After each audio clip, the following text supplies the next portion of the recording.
भारतमृत सर्वस्यं विष्णु भक्ताद् विनिश्रितं गीता गंगोदकं पीत्या पुनर्जन्म न विद्यते। महाभारतेर मूल सार स्वरूप भगवद गीता आस्वादन करले पुनर्जन्म হয় না।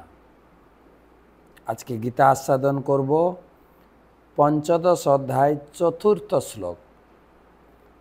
ततः पदं तत् परिमार्गितव्यं यस्मिन् गता न निवर्तन्ति भूयः तमेव चाद्यं पुरुषं प्रपद्ये यतः प्रवृत्ति प्रसूता पुराणी ततः पदं तत् परिमार्गितव्यं यस्मिन् गता न निवर्तन्ति भूयः तमेव चाद्यं पुरुषं प्रपद्ये यतः प्रवृत्ति प्रसूता पुराणी।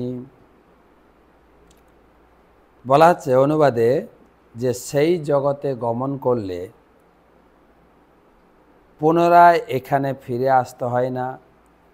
সেখানে স্মরণাতীত কাল হতে সমস্ত কিছু প্রবর্তিত ও বিস্তৃত হয়েছে, যার থেকে সেই আদি পুরুষের প্রতি তোমার শরণাগত হওয়া উচিত। আমরা শুরু থেকে বলেছি এই জগৎটা হচ্ছে চিন্ময় জগতের প্রতিবিম্ব, এখানে সুখ নাই। গতকালকের শ্লোকে ভগবান বলেছেন এই জগতের প্রতি আসক্ত না হয়ে তীব্র বৈরাগ্যরূপ অস্ত্র দ্বারা তুমি এই জগতের আসক্তিটাকে কেটে দাও, ছেদন করো, তাহলে তুমি সেই জগতে যেতে পারবে।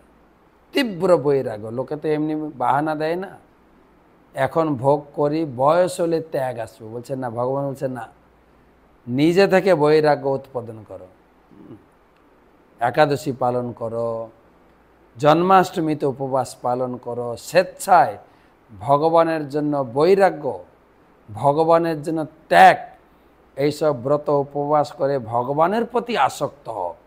পরিবারের প্রতি, সন্তান বা অন্যান্য সদস্যদের প্রতি, বাড়ির টাকা পয়সা সম্পদের প্রতি আসক্তি কাটিয়ে কেবল ভগবানের জন্য জীবন উৎসর্গ করো, ভগবানের জন্য ত্যাগ করো, ধীরে ধীরে চিন্ময় জগতের দিকে যেতে পারবে, তখনই তুমি প্রকৃত সুখ পাবে।